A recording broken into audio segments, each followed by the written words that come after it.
We're going to remove this panel on the passenger on the right side using a T27. It's a hidden screw, so you just look around and feel around in the hole, and it should click in. As it comes loose, we just remove this, and we detach this plug by squeezing on the two plastic connectors. It pulls right out. Now we do the same thing on the left side. We just feel around for this little hole here. Just wiggle it a little. This little bracket goes on here, so you might just have to use two hands, hold it in place, and then reinstall it. So we'll just keep these two as a set. Check out the video logs for these workbenches. Next, we're going to remove these leather-clad side panels, and they are attached using two T20, regular T20 Torx heads. Both Torx. There are 3 clips, 1, 2, and 3, and you want to be uniformly applying pressure from the middle out towards the front. The objective is to disengage 1, 2, 3 clips without breaking them, hopefully in place. So I'm pulling, and if you haven't taken these panels out in a while, the clips might be a little finicky.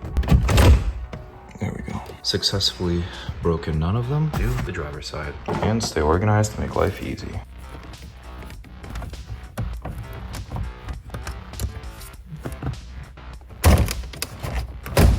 We pull a little at the bottom first to disengage the bottom clips because all 3 didn't come out at once. And clip integrity check. All 3 clips are good. And this is what your Boxster should look like at this point.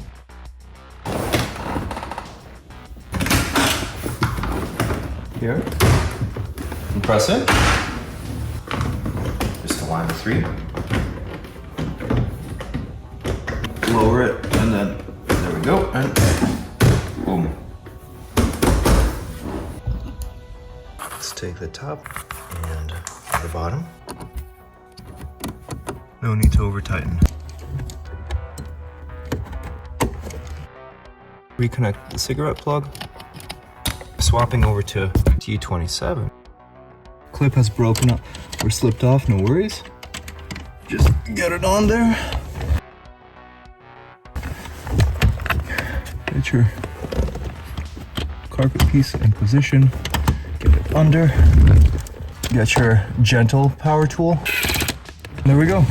My car has always had gaps like this even before reassembly. I even took everything apart and repainted it and really tried to get it perfectly back in there. From above you can't see these gaps, and I've basically lived with it. But I also do not like these visible clips. If anybody has tips on how to actually fix them, please let me know.